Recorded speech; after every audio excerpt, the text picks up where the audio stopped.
The bedroom door was already open when Naomi came home early from her mother's house. She heard it before she saw it.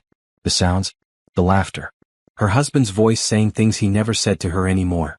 Her hand trembled on the doorframe as she pushed the door wider, and there they were. Brandon and Amber, his 24-year-old assistant, tangled in the sheets of the bed Naomi had picked out for their 5th anniversary. Time stopped. Her grocery bags hit the floor. The wine bottle shattered. That's when they finally noticed her. Brandon didn't even look sorry. He just pulled the sheet up and stared at her with cold eyes. Amber had the nerve to smirk. Actually smirk. "Naomi," Brandon said, his voice flat. "We need to talk." She couldn't move. Couldn't breathe. 5 years of marriage. 5 years of cooking his favorite meals, supporting his career, being the perfect wife. And this was how it ended. "Get out," she whispered. "This is my house," Brandon said, climbing out of bed and pulling on his pants. "Actually, you need to get out. Amber, give me those papers." Amber reached for the nightstand. Naomi watched in horror as the woman handed Brandon a manila envelope. He walked over and shoved it into Naomi's hands. "Divorce papers. Already signed on my end. My lawyer will contact you tomorrow." He crossed his arms. "Let's be honest, Naomi. You were never enough for me. You're boring. Plain. I need someone with fire, someone who actually excites me." Naomi looked down at the papers, her vision blurring with tears she refused to let fall. Not in front of them. "I did everything for you," she said quietly. "Everything?" Brandon laughed. "You did the bare minimum. You worked at that boring bookstore, made teachers' salary money, and expected me to be happy with that? Amber here, she understands ambition. Her father owns 3 hotels. She's going places." Naomi felt something break inside her. Not her heart. Something deeper. Her sense of self, maybe. Her belief that being good and kind and loyal mattered. "Sign the papers," Brandon continued. "I'm not giving you much. You didn't contribute financially to this marriage anyway. You'll get enough to get an apartment somewhere." "And Naomi?" He stepped closer, his breath hot on her face. "Don't think you're going to find someone else. What man wants a 30-year-old divorced woman with nothing to offer? You should be grateful I even married you in the first place." Behind him, Amber giggled. Actually giggled. Naomi picked up her grocery bags, left the broken wine on the floor and walked out. She didn't say another word. What was there to say? The man she loved, the man she built her life around, thought she was worthless. And maybe she had been. Maybe she had lost herself so completely in being his wife that there was nothing left of Naomi anymore. She drove to her best friend's house, but when she got there, her friend Tasha wouldn't answer the door. Through the window, Naomi could see her peeking through the curtains. Her phone buzzed. A text from Tasha. "Brandon told me what you did. I can't believe you tried to trap him like that. Don't contact me again." What she did. Naomi stood on that porch, shaking, and realized Brandon was already spinning the story. Already making her the villain. She got back in her car and drove to her mother's, but her mother had left town that morning for a cruise. She had nowhere to go. That night, Naomi slept in her car in a grocery store parking lot. She cried until there were no tears left. Then she stared at the ceiling of her old Honda and made a decision. She wasn't going to die from this. She wasn't going to let Brandon win. She had no idea how she was going to survive, but she would. She had to. The next morning she went to a motel and paid for a week. She called her boss at the bookstore and explained she needed time off. Then she sat on that scratchy motel bed and read through the divorce papers. Brandon was giving her almost nothing. $10,000 in her car. That was it. 5 years of marriage and she got $10,000. She signed the papers. Not because she wanted to, but because fighting would cost money she didn't have. Brandon had already talked to all their friends. Already poisoned everyone against her. She had no one. But she had herself. And maybe that would have to be enough. 2 weeks later, the divorce was final. Brandon married Amber a month after that. Naomi saw the photos on social media. The big white dress. The expensive venue. The smiling faces of all the people who used to be her friends. She closed the app and got back to work. She had found a small apartment, barely more than a room with a bathroom, but it was hers. She picked up extra shifts at the bookstore. She ate cheap meals and stopped buying anything that wasn't necessary. And slowly, day by day, she started to feel like a person again. Not Brandon's wife. Not someone's ex. Just Naomi. And she started to remember who Naomi was before she ever met him. Someone who loved books. Someone who wanted to write. Someone who had dreams before she made his dreams her own. 3 months after the divorce, Naomi's life had become small but steady. She worked 6 days a week at the bookstore, came home to her tiny apartment, and spent her evenings reading. She had learned to enjoy silence. In her marriage, silence had always felt dangerous, like Brandon's anger was just waiting behind it. Now silence felt peaceful. But Brandon wasn't done with her yet. She found out through a former coworker that Brandon had been telling people she had cheated on him. That she had been the one with an affair and he had caught her. That's why Tasha had turned on her. That's why their whole friend group had vanished overnight. Naomi wanted to fight back, to tell the truth, but who would believe her? Brandon was charismatic and successful. She was just the quiet ex-wife working at a bookstore. So she said nothing. She let the lies spread. What did it matter? Those people had chosen to believe him without even asking her side. They weren't real friends anyway. The hardest part was running into them. One Saturday she saw Brandon and Amber at the grocery store. Amber was hanging on his arm, showing off a huge diamond bracelet. Brandon saw Naomi and actually smiled. Not a kind smile. A winner's smile. Naomi looked away and kept shopping. She wouldn't give him the satisfaction of seeing her hurt. But that night, alone in her apartment, she let herself cry. Not for Brandon. She was surprised to realize she didn't miss him at all. She cried for the version of herself who had believed love was supposed to hurt. Who had thought being small would make someone love her more. The next morning she woke up angry. Really angry. Not the hot, explosive kind. The cold, determined kind. Brandon thought she was nothing? He thought no one would want her? Fine. She would prove him wrong. Not for him. For herself. She went to the community college and looked at their course catalog. Business management. Creative writing. Marketing. She had always wanted to go back to school, but Brandon had said it was a waste of money. Now nobody could tell her what to do with her money or her time. She signed up for 2 evening classes. It would be hard with her work schedule, but she didn't care. She needed to do something for herself. Something that was just hers. At the bookstore she started paying more attention to what customers wanted. She made suggestions to her boss about rearranging displays and hosting author events. Her boss, an older woman named Patricia, noticed. "You've got a good eye for this," Patricia said one afternoon. "You ever think about management?" Naomi had never thought about anything beyond surviving the next day. "I don't know if I'm qualified." "Qualified?" Patricia laughed. "Honey, half of success is just showing up and caring. You do both. I'm getting ready to retire in a year or 2. I've been thinking about who could take over. If you're interested, I'll start training you." For the first time in months, Naomi felt something like hope. "I'm interested." That evening, she walked home with her head up instead of staring at the ground. She passed a gym and stopped. She had always wanted to try yoga, but Brandon had made fun of it. She walked in and signed up for a beginner class. Small steps. That's what she told herself. Small steps forward were still forward. Her college classes started the next week. She was nervous walking into that first classroom. Everyone looked so young. But the professor smiled at her and several other students her age were there too. She wasn't alone. In her creative writing class, the professor asked them to write about a turning point in their lives. Naomi wrote about the day she signed her divorce papers. She didn't name Brandon. She just wrote about how it felt to close a door on one life and step into the unknown. The professor read it out loud to the class. "This is powerful," she said. "This is honest writing. This is what I want from all of you." Naomi felt her cheeks get hot, but it was a good feeling. Someone saw her. Really saw her. Not as Brandon's wife or his victim. Just as herself. After class, another student came up to her. "That was beautiful. You're a really good writer." "Thank you," Naomi said and meant it. She started making friends in her classes. Nothing deep, just friendly conversations before and after. But it was more than she'd had in months. These people didn't know about her divorce. They just knew her as Naomi, the woman who asked smart questions and always did the reading. One night, walking home from the gym, she passed a mirror in a storefront window. She stopped and really looked at herself. She had lost weight from stress, but she looked stronger somehow. Her eyes looked different.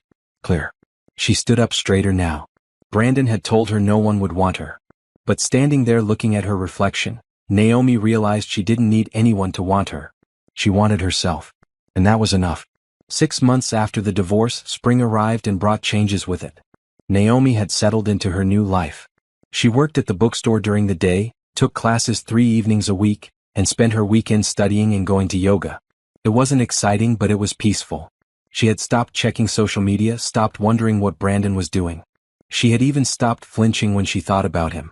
One Tuesday morning, A man walked into the bookstore just as Naomi was setting up a new display. She was balancing on a stepladder, reaching for a high shelf, when she heard the bell over the door. She turned to call out a greeting and her elbow knocked into her coffee cup. It flew off the shelf and headed straight for the customer. Oh no! She scrambled down the ladder, but it was too late. Coffee splashed all over his white shirt and expensive-looking suit jacket. I am so sorry.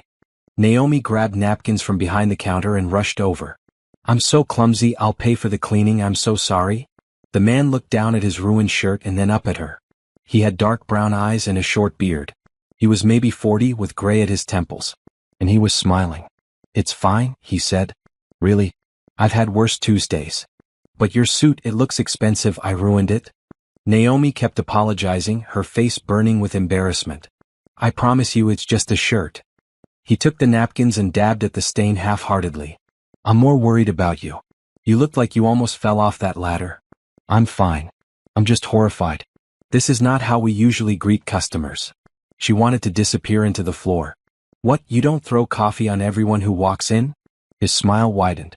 I feel special. Despite her embarrassment, Naomi laughed. Only the ones who look like they need more coffee. Fair point. I did just come from a very long meeting. He looked around the store. I was hoping to find something to help me forget about business for a while. Any suggestions? Naomi forgot about the coffee stain. Books, she could talk about books. What do you usually like to read? Honestly, I haven't read for fun in years. I read reports and contracts and emails. But I used to love novels. Something with a good story.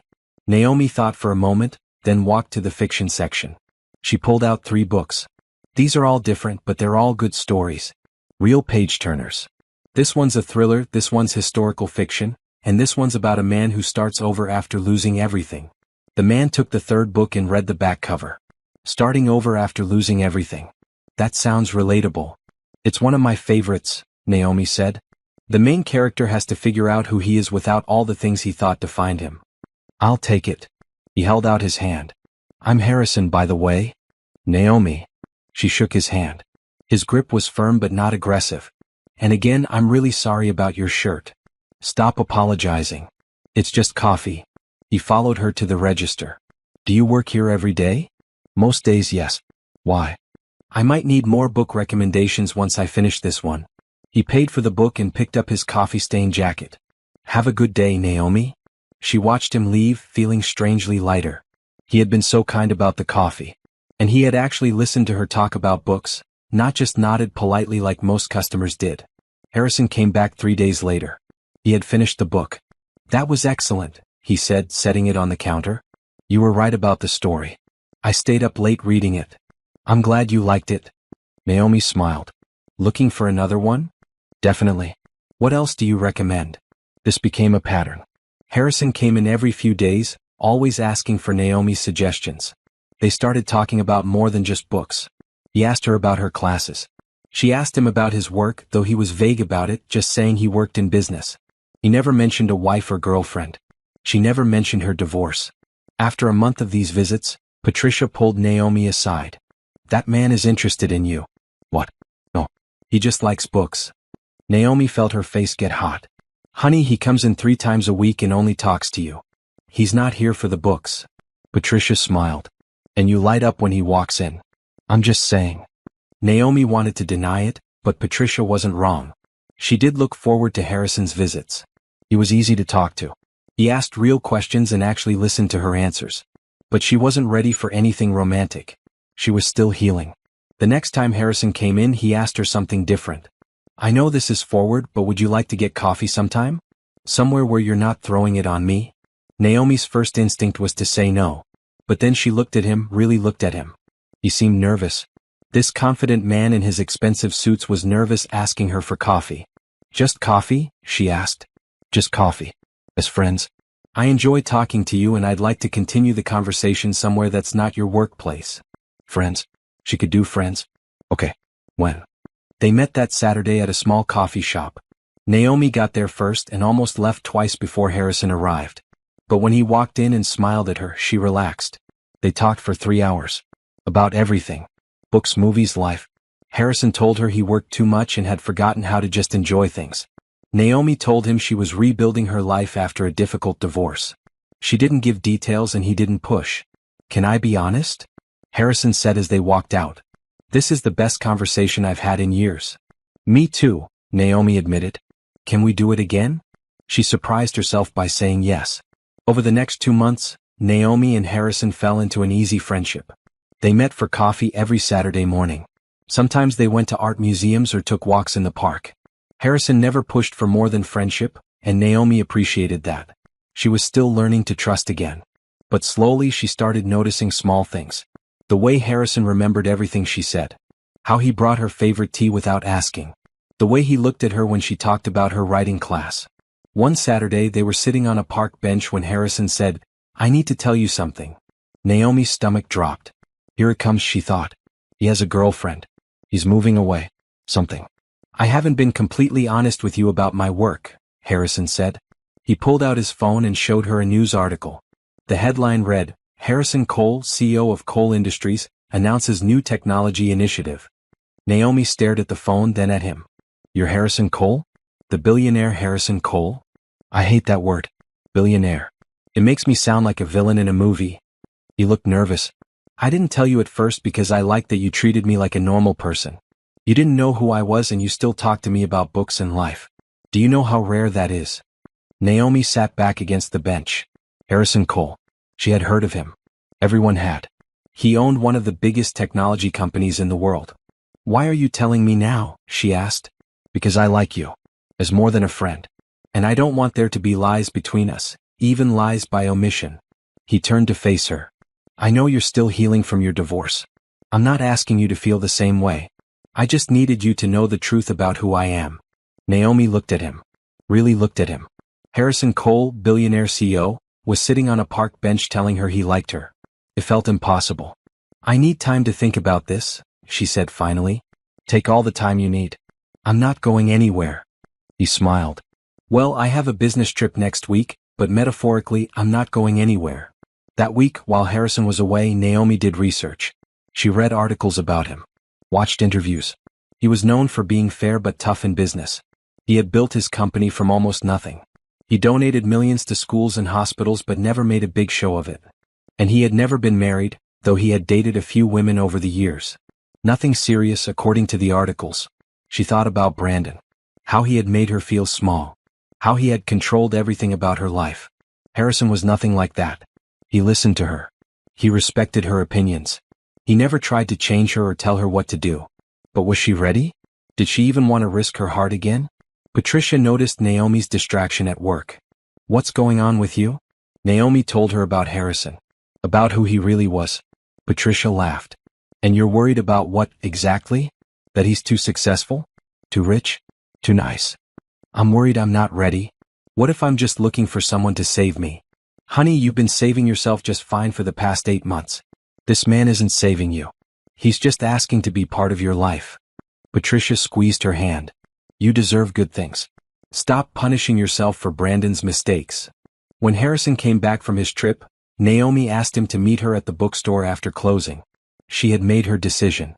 "I like you too," she told him as they stood in the quiet store. "But I need you to understand something. I'm still figuring out who I am.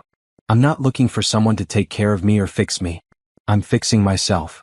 "I know," Harrison said. "That's one of the things I admire about you. You're strong. You don't need me. But maybe you could want me? Eventually?" Naomi smiled. "I think I already do. Want you, I mean. But we go slow. Really slow. As slow as you need." He reached for her hand. "I'm a patient man." They started dating, though it looked a lot like their friendship at first. Coffee dates, walks, long conversations. Harrison never pressured her for anything physical. He seemed content just being with her. After a month, he kissed her goodnight for the first time. It was gentle and sweet and nothing like kissing Brandon had been.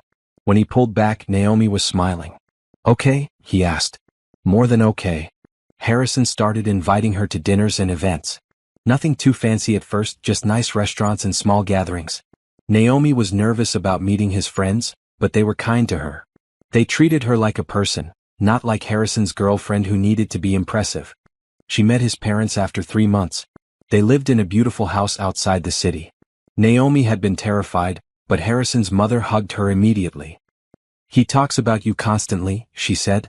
"I'm so happy to finally meet you." At dinner, Harrison's father asked her about her writing. He didn't ask about her job or her family or her past. Just her writing. Like it mattered. "I think you raised a good man," Naomi told Harrison on the drive home. "They liked you. My mother texted me already to say she approves." He laughed. "Not that I needed approval, but it's nice. I like them too." Naomi looked out the window at the passing lights. "Harrison, can I ask you something? What do you see in me? I'm not being insecure, I'm genuinely curious. You could date anyone. Models, actresses, other CEOs. Why me?" Harrison was quiet for a moment. "You know that first day you spilled coffee on me? You were so genuinely sorry. You offered to pay for the cleaning even though I could see you probably couldn't afford it. That kindness, that honesty, it's rare in my world. And then every time we talked, you surprised me. You're smart and funny and you don't care about my money. You care about books and stories and ideas. You make me want to be a better person." He glanced at her. "Plus, you're beautiful, but you don't seem to know it, which makes you even more attractive." Naomi felt tears in her eyes. "Brandon told me I was plain. Boring. That no one would want me. Brandon was an idiot." Harrison reached for her hand. "And I'm grateful he was, because otherwise you'd still be with him." 8 months into their relationship, Harrison took Naomi to a small cabin by a lake. It was early fall and the leaves were just starting to change colors. They spent the weekend hiking, reading by the fireplace and talking about everything and nothing. On Sunday morning, they were sitting on the dock watching the sunrise when Harrison said, "I love you." It was the first time either of them had said it. Naomi looked at him and realized she had been waiting to hear those words from someone who actually meant them. "I love you too," she said. Harrison kissed her, then pulled back with a serious expression. "I want to ask you something. And before I do, I need you to know there's no pressure. If you're not ready, we can wait. We can wait years if that's what you need." Naomi's heart started racing. Harrison reached into his pocket and pulled out a small box. "Naomi, you changed my life. Before I met you, I was just going through the motions. Work, eat, sleep, repeat. You reminded me what it feels like to be alive. To care about things that matter. You're the strongest person I know, and I want to spend my life supporting you the way you've supported me." He opened the box to reveal a simple diamond ring. Not huge or flashy, just elegant. "Will you marry me?" Naomi looked at the ring, then at Harrison's face. He looked nervous. This powerful man who commanded boardrooms and made million-dollar decisions looked nervous asking her to marry him. She thought about Brandon. About how he had made her feel like she was never enough. Then she thought about the past year. About how she had rebuilt herself. About how Harrison had been there, patient and kind, never trying to fix her or change her. Just loving her as she was. "Yes," she said. "Yes, I'll marry you." Harrison's face broke into the biggest smile she had ever seen. He slipped the ring on her finger and pulled her into a kiss that made her dizzy. They decided to keep the engagement quiet for a while. Naomi wanted to tell her mother first, and Harrison wanted to make sure Naomi was comfortable before making any public announcements. He knew she valued her privacy. Naomi's mother cried when she heard the news. "I'm so happy for you, baby. You deserve this. You deserve to be loved like this." They planned a small wedding. Nothing fancy, just close friends and family. Naomi didn't want a big show. She had learned that the size of the wedding didn't matter. What mattered was the commitment. Patricia threw her a small engagement party at the bookstore. Harrison's friends came, along with Naomi's classmates from college and her co-workers. It was intimate and perfect. "I can't believe you're marrying Harrison Cole," one of her classmates said. "Do you know how lucky you are?" Naomi smiled. "I know how lucky we both are." The wedding was planned for 6 months out. Naomi wanted a spring wedding, and Harrison agreed to anything she wanted. They found a small venue, a garden with beautiful flowers and a gazebo. Nothing over the top. Just beautiful and simple. Naomi's writing professor helped her write her vows. She wanted to get them right, to express everything she felt. "I want to thank you," she wrote, "for seeing me when I couldn't see myself, for being patient when I needed time, for loving me not despite my past but including it because it made me who I am." The night before the wedding, Naomi couldn't sleep. She stood by the window of the hotel room and thought about how much her life had changed in less than 2 years. From that horrible night finding Brandon with Amber to this moment, about to marry a man who truly loved her. She didn't feel like she was getting revenge on Brandon. She felt like she was getting justice for herself. The justice of a good life. The justice of real love. Harrison texted her, "Can't sleep either. Too excited to marry you tomorrow. I love you. Naomi smiled and texted back, I love you too. See you at the altar. Tomorrow she would start her new life. Not as someone's wife who had lost herself, but as Naomi, fully herself, loved for exactly who she was. The wedding was everything Naomi had dreamed of. Small, intimate, perfect. She wore a simple white dress and carried wildflowers. Harrison cried when he saw her walking down the aisle. They exchanged vows that made everyone cry. When the officiant said, "You may kiss your bride," Harrison cupped her face so gently and kissed her like she was precious. They had asked guests not to post photos on social media. They wanted a few days of privacy before the news got out. But on their second day of honeymoon in a beach house, Harrison's publicist called. Someone leaked the news, she said. It's everywhere. I'm sending you links now. Naomi watched as her phone blew up with notifications. News articles. Social media posts. Billionaire CEO Harrison Cole marries mystery woman. Harrison Cole's secret wedding. Who is Naomi Parker Cole? There were photos of them leaving the wedding venue. Photos of them on the beach. Someone had found her old social media accounts and were posting her pictures. I'm sorry, Harrison said, holding her. I wanted to give you more time before the world knew. It's okay, Naomi said, though her hands were shaking. Because she knew what was coming. She knew Brandon would see this. Sure enough, her phone rang that evening. Unknown number. She didn't answer. Then came the texts from numbers she didn't recognize. Some were congratulations. Some were people from her past suddenly remembering she existed. And then a text from a number she recognized. Tasha. I saw the news. Congratulations. I'm sorry for how I treated you. I should have listened to your side. Can we talk? Naomi deleted it without responding. Too little too late. But she couldn't avoid seeing the messages about Brandon. Someone sent her a screenshot of a post from their old friend group. Brandon had apparently seen the news and left the gathering immediately. Amber had been furious.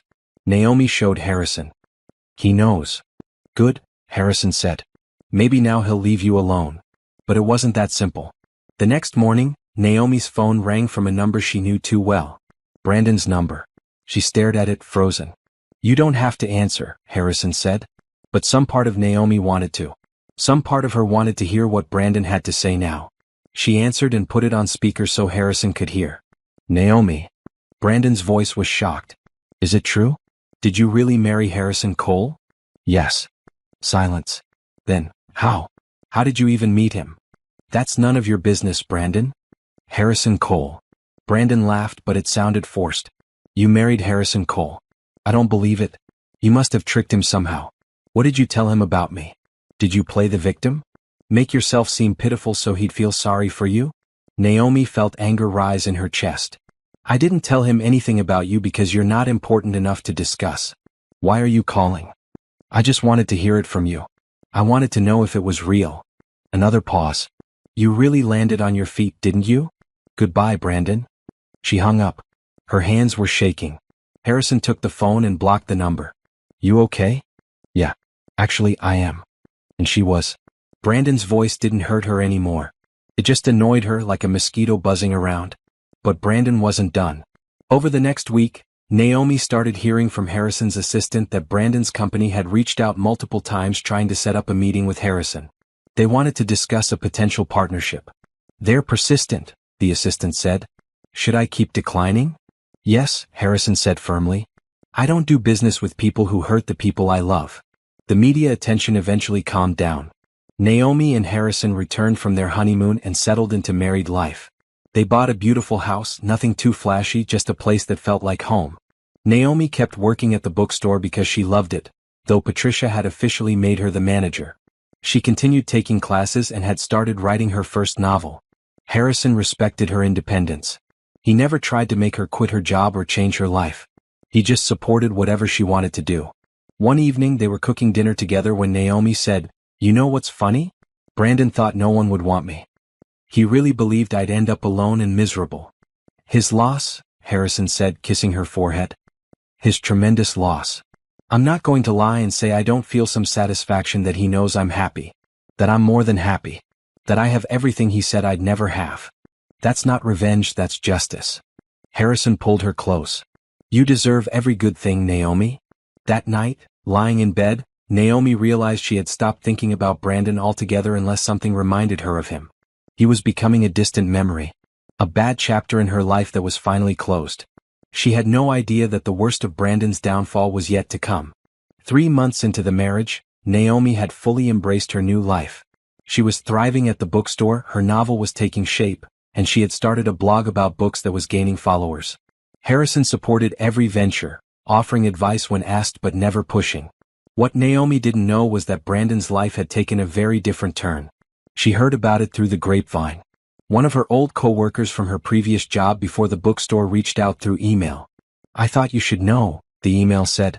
"Brandon's company is in trouble. There are rumors of bankruptcy." Naomi showed Harrison the email. "Should I feel bad that I don't feel bad?" "You're allowed to feel however you feel," Harrison said. "What he did to you was cruel. You don't owe him sympathy." But Naomi was curious. She did some research online and found articles about Brandon's company. It turned out he had made several bad investments trying to expand too quickly. He had borrowed heavily, assuming success would come easily. It hadn't. There were other rumors too. About Amber. Apparently, she wasn't the sweet, ambitious assistant she had pretended to be. She was expensive. She wanted designer everything, luxury vacations, a huge house. Brandon had been trying to keep up with her demands, spending money he didn't have. Amber's father didn't give him the business connections he expected, Patricia told Naomi one day. She had heard the gossip through her own networks. Turns out Amber's father found out about the affair and was disgusted. He cut Amber off and refused to work with Brandon. All that betrayal for nothing. Naomi processed this information. Brandon had destroyed their marriage for business connections that never materialized. He had thought he was trading up. Instead, he had gotten exactly what he deserved. But she refused to gloat. She refused to become bitter. She had worked too hard on her own healing to let Brandon's downfall consume her thoughts. Harrison, however, had his own information. His business circles knew everything. "Brandon has been trying to get a meeting with me for months," he told Naomi one evening. "He's desperate. His company needs investment or they'll go under." "What did you tell him?" "Nothing. My assistant has been declining on my behalf. I don't need to explain myself." Harrison looked at her seriously. "Does it bother you? That I could help him but I won't?" Naomi thought about it. "No. You're not obligated to help every struggling business. And honestly, Brandon made his choices. He has to live with them." What they didn't know was that Brandon was becoming increasingly desperate. He had started showing up places where he thought he might run into Harrison. Business conferences, charity events, restaurants he knew Harrison frequented. Harrison's security team noticed and kept Brandon at a distance. Meanwhile, Amber was getting restless. She had thought marrying Brandon would give her the life she wanted. Instead, she was married to a man whose business was failing and who was obsessed with his ex-wife's success. She started fights about it. "Why do you keep talking about her?" she would scream. "She's married to someone else. Move on." But Brandon couldn't move on. He had been so sure Naomi would fail without him. So certain she would come crawling back, begging for another chance. Instead, she had married one of the most powerful men in the country and seemed happier than ever. His pride couldn't take it. His ego couldn't accept that he had been wrong about her. That he had thrown away something valuable for something worthless. One night, drunk and angry, Brandon posted on social media. It was a long, rambling post about how success wasn't real happiness. How some people only married for money. How gold diggers existed everywhere. He didn't name Naomi, but everyone knew who he was talking about. The post backfired spectacularly. People who knew the real story called him out. "Didn't you leave your wife for your assistant? And now you're calling other people gold diggers?" One comment read, "You're just mad your ex-wife upgraded." Brandon deleted the post within an hour, but screenshots lived forever. The story made gossip blogs. Bitter ex-husband attacks former wife's new marriage. Harrison's publicist called. "Should we respond?" "No," Harrison said. "We don't acknowledge jealous rants. It gives them power." Naomi agreed, though a part of her was shaken. Brandon was unraveling. And she worried about what he might do next. Her worry wasn't unfounded. Brandon's company filed for bankruptcy a month later. The news was everywhere. Brandon Parker's tech startup fails, files Chapter 11. Naomi saw photos of Brandon leaving his office building, looking defeated. She felt a pang of something. Not sympathy exactly. More like sadness that someone she once loved had fallen so far. But then she remembered his cruelty. His certainty that she was worthless. And the pang faded. He's losing everything, Patricia said, reading the news at the bookstore. His company, his reputation. I heard Amber is thinking about leaving him. That's not my problem, Naomi said firmly. I'm not going to waste energy on his mistakes. But Brandon was about to make his biggest mistake yet. 6 months into Naomi and Harrison's marriage, Naomi's business was officially launching. With Harrison's mentorship, but not his money, she had been clear about that. She had developed a business plan for her own bookstore. A specialty shop focusing on independent authors and writing workshops. She had secured a small business loan, found the perfect location, and was hosting a grand opening event. The event was packed. Local authors, readers, her classmates, Patricia, Harrison's friends. Even some reporters showed up because Harrison Cole's wife was launching a business. Naomi gave a speech about following dreams and starting over. She didn't mention her divorce, but people who knew her story understood the subtext. She was in the middle of talking to a journalist when she saw him. Brandon. Standing at the edge of the crowd, wearing a suit that looked too big for him. He had lost weight. His face looked older, harder. Her first instinct was to have security remove him. But something stopped her. Maybe she wanted to face him one last time. Maybe she needed to see him and feel nothing. She finished her conversation with the journalist and walked over to Brandon. Harrison noticed and moved to intercept, but she shook her head slightly. She could handle this. What are you doing here, Brandon? He looked nervous. I saw the announcement about your grand opening. I wanted to congratulate you. Congratulations delivered. You can leave now. Naomi, please. Can we talk? Just for a minute? We have nothing to talk about. I made a mistake. His voice cracked. The biggest mistake of my life. I was an idiot. I was cruel. I said terrible things to you because I was scared. Scared of what? Of how much I needed you. Of how you were better than me. You were always better than me and I couldn't stand it.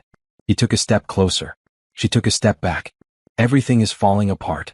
My company is gone. Amber is leaving me. I have nothing. And I keep thinking about what I threw away. About you. Naomi felt something then. Not sympathy. Not anger. Just exhaustion. You think I'm supposed to feel sorry for you? You destroyed our marriage. You told me I was worthless. You spread lies about me. And now that your life isn't going well, you show up here expecting what? Forgiveness. I'm not asking you to forgive me. I'm asking you to give me another chance. We could work things out. We were good together once. Naomi actually laughed. Are you serious right now? Brandon, I'm married. Happily married. To a man who actually respects me. Who builds me up instead of tearing me down. Who never made me feel like I had to be small to make him feel big. I know about Harrison Cole. I know he's rich and powerful and everything I'm not. Brandon's voice turned bitter. Is that what you wanted all along? Money? You really don't get it, do you? Naomi felt a strange calmness. I didn't marry Harrison for his money. I fell in love with him because he's kind. Because he listens. Because he saw value in me when I couldn't see it in myself. Things you never did. I loved you, Brandon said desperately. No, you didn't. You loved having someone to control. Someone to feel superior to. That wasn't love. What I have now, that's love. Harrison appeared at her side then, his presence calm but protective. Is there a problem? Brandon looked at Harrison and for a moment, Naomi saw something break in his face. The full weight of what he had lost.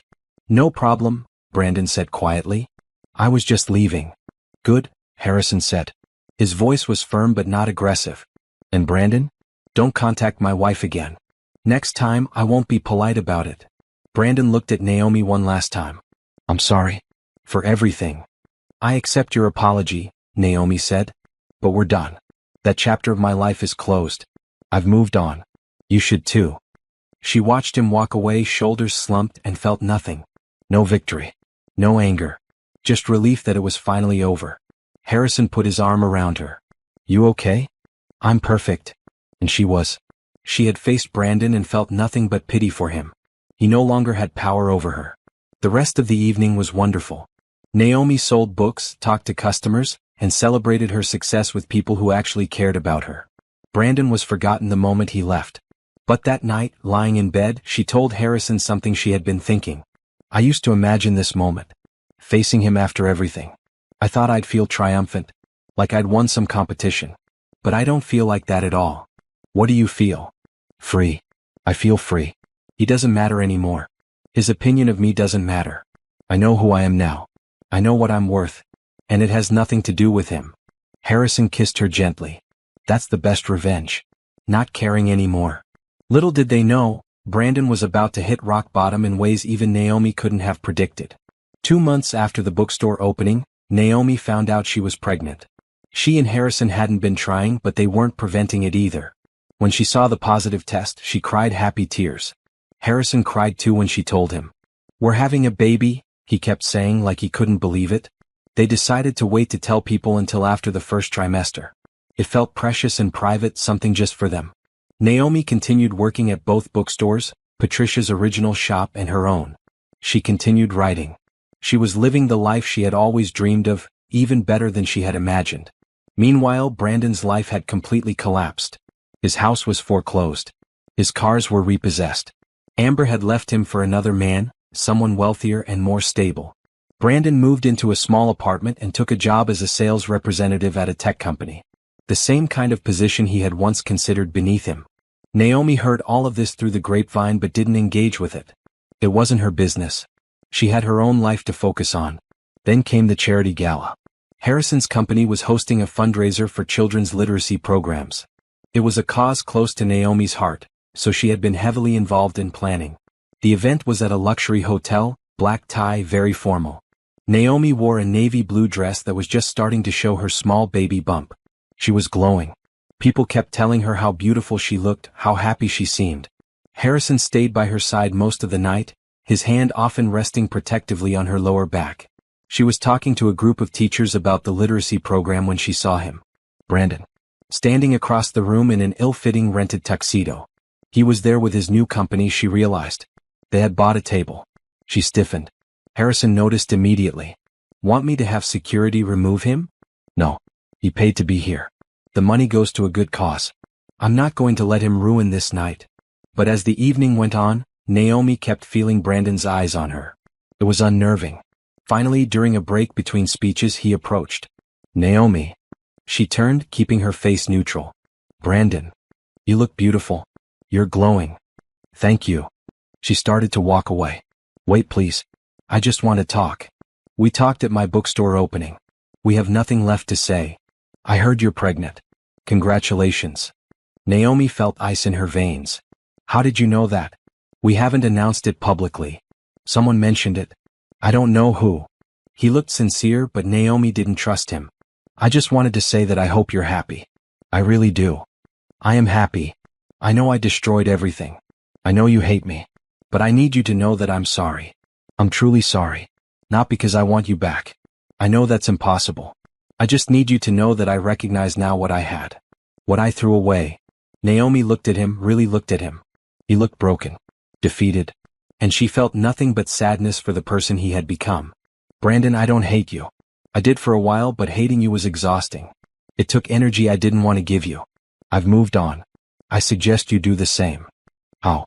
How do you move on from the biggest mistake of your life?" "You accept that you can't change the past.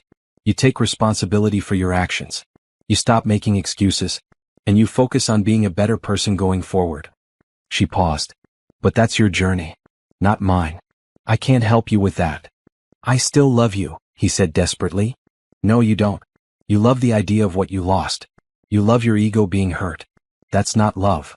Harrison appeared then, his presence like a wall between her and Brandon. "Naomi, the program is about to start again." She nodded and started to walk away with Harrison. But Brandon grabbed her arm. "Wait, Naomi, please. I know I don't deserve anything from you, but I'm begging you. Can you talk to Harrison? Can you convince him to meet with me about my company? If I can just get one meeting, maybe he'd see our potential." Naomi pulled her arm away. "Are you serious? You just said you wanted to apologize, but really you want me to use my influence to help your career." "I'm desperate, Naomi. I'm losing everything. I'm about to lose my apartment. I can't find good work. I need help. And you think I should help you? After everything?" Harrison's voice was cold. "Touch my wife again and we'll have a problem." Brandon's face flushed. "Of course. The rich, powerful husband swoops in. Naomi, do you even have your own voice anymore? Or does he speak for you now?" That did it. Naomi felt rage, real rage for the first time in months. "How dare you? You spent our entire marriage speaking for me, deciding for me, controlling me. Harrison has never done that. Not once. He respects me. He values my opinion. He treats me like an equal partner. You treated me like property. I made mistakes. You made choices. You chose to cheat. You chose to humiliate me. You chose to spread lies about me. Those weren't mistakes. Those were deliberate acts of cruelty. Naomi took a breath, calming herself. I'm not helping you with your business. I'm not asking Harrison to meet with you. You need to figure your life out on your own, the same way I had to after you destroyed mine. So you're going to let me fail? Let me lose everything? I'm not letting you do anything. I'm just not saving you. There's a difference. She turned to Harrison. I'm ready to go. As they walked away, Brandon called after them. You used to be kind, Naomi. You used to care about people. Naomi stopped and turned back one last time. I'm kind. I do care about people. Just not people who hurt me and then expect me to fix their problems. Goodbye, Brandon. I hope you find peace. But I'm done carrying your weight. In the car ride home, Naomi was quiet. Harrison held her hand. You handled that perfectly. I feel bad, she admitted. Not for him exactly. Just bad that someone's life fell apart so completely. His life fell apart because of his own choices. You're allowed to have boundaries. You're allowed to protect yourself. I know. I just never imagined I'd be the kind of person who could walk away from someone struggling. You're not walking away from someone struggling. You're protecting yourself from someone who hurt you and is now trying to use you. That's different. Naomi nodded. He was right. She had spent so long being the kind person, the understanding person, the person who always helped. But kindness didn't mean letting people hurt her repeatedly. That night, she wrote in her journal. I saw Brandon tonight. He's lost everything. And I feel sad about that, but not responsible. I'm learning that I can have compassion without taking on other people's consequences. I can wish someone well without being part of their life. I can be kind without being a doormat. This is growth. This is healing. 5 months later, Naomi sat in the nursery of their home, painting the walls a soft yellow. She was 7 months pregnant now, her belly round and full. She could feel the baby moving as she worked, little kicks and rolls that made her smile. Harrison came in with lunch. You're supposed to be resting. I am resting. I'm sitting down. She grinned. Besides, I want to finish this room before she comes. They were having a girl. Naomi had cried when they found out. A daughter. A little girl she could raise to be strong and confident and to never doubt her worth. Life had become more beautiful than she ever imagined. Her bookstore was successful. She had finished her novel and found a publisher. She had friends, real friends who loved her for herself. She had a husband who respected her. And soon she would have a daughter. The news about Brandon had stopped reaching her. She had blocked all mutual contacts on social media. She had made it clear to everyone that she didn't want updates. The last she heard, he had moved to another city to start over. She hoped he found peace. She genuinely did. But it was no longer her concern. That afternoon, the doorbell rang. Harrison went to answer it. Naomi heard voices. Then Harrison came back holding a manila envelope. This was delivered by a lawyer, he said, looking confused. Naomi's heart sank. What now? She opened the envelope with shaking hands. Inside were papers. Her old divorce papers. But there was something else. A letter from Brandon's divorce lawyer. Naomi began to read. Mrs. Parker Cole, I'm writing to inform you of information that recently came to my attention. During my representation of Mr. Brandon Parker in your divorce proceedings, I was unaware of certain facts that I believe you should know. Mr. Parker had been planning his affair with Miss Amber Hayes for approximately 6 months before you discovered them. He had specifically instructed me to prepare divorce papers in advance, to be served to you immediately upon discovery to prevent you from having time to make claims on his business or assets. He had also instructed me to provide him with a strategy to ensure you received minimal settlement. Furthermore, I recently learned that Miss Hayes' father had promised Mr. Parker certain business advantages if he married his daughter. This was the primary motivation for ending your marriage, not the reasons Mr. Parker stated to you. Miss Hayes' father later reneged on these promises when he learned of the affair's circumstances. I'm sharing this information because I believe you were wronged, and I've since left that firm due to ethical concerns. I hope this brings you closure. Naomi sat down slowly, the letter shaking in her hands. Harrison read over her shoulder. He planned it, she whispered. For 6 months he was planning to leave me. While I was making his dinners and supporting his career and being his wife, he was planning his exit strategy. She expected to feel rage. Something. Instead, she felt a strange sense of validation. It wasn't her fault. Nothing she could have done would have saved that marriage because Brandon had already decided it was over. "What do you want to do?" Harrison asked gently. Naomi stood up, walked to the fireplace and dropped the letter into the flames. Then the divorce papers. She watched them burn. "Nothing. I want to do nothing. Knowing the truth changes nothing about my life now. It's just confirmation that leaving was the best thing that ever happened to me." Harrison pulled her close. "I'm sorry he hurt you. I'm sorry he was so calculating." "I'm not. Not anymore." Naomi touched her belly, feeling her daughter kick. "If he hadn't done what he did, I wouldn't be here. I wouldn't have you. I wouldn't have her. I wouldn't have found myself." In a twisted way, his betrayal was the best thing that could have happened to me. That evening they went for a walk in their neighborhood. The spring air was fresh and the flowers were blooming. Naomi felt peaceful. Truly peaceful. "You know what I realized?" she said to Harrison. "Brandon thought no one would want me. He thought I was worthless without him. But the truth is I was always valuable. I just couldn't see it because he had convinced me otherwise. He didn't give me worth. He just blocked me from seeing the worth I always had." "Exactly," Harrison said. "You saved yourself, Naomi. I just got lucky enough to be there when you did." 3 weeks later, Naomi went into labor. It was long and hard, but when she finally held her daughter, she cried tears of pure joy. They named her Grace. Grace Parker Cole. "She's perfect," Harrison whispered, holding his tiny daughter. "She's ours," Naomi said. "And I'm going to raise her to know her worth. To never let anyone make her feel small. To understand that being kind doesn't mean being weak." Over the next few months, Naomi settled into motherhood while balancing her businesses. It was hard but fulfilling. Patricia retired fully and Naomi took over the original bookstore completely. Her own specialty store was expanding. Her novel came out and got good reviews. She was living a life beyond her wildest dreams. 1 year after Grace was born, Naomi and Harrison renewed their vows in a small ceremony. Just family and close friends. Naomi wrote new vows, thanking Harrison for showing her what real love looked like. For being patient while she healed. For supporting her dreams without trying to control them. "You gave me the space to find myself again," she said through happy tears. "And then you love the person I found. That's the greatest gift anyone has ever given me." They danced under the stars, their daughter asleep in her grandmother's arms, surrounded by people who truly loved them. Naomi looked around at this beautiful life she had built and felt overwhelming gratitude. Brandon had thought no one would want her. He had been so wrong. But more importantly, Naomi had learned that being wanted wasn't the point. Being herself, being whole, being happy, that was the point. She never heard from Brandon again. She heard through distant channels that he eventually got his life together, found a decent job and moved on. She was glad.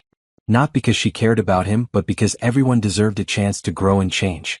But his story was separate from hers now. Completely separate.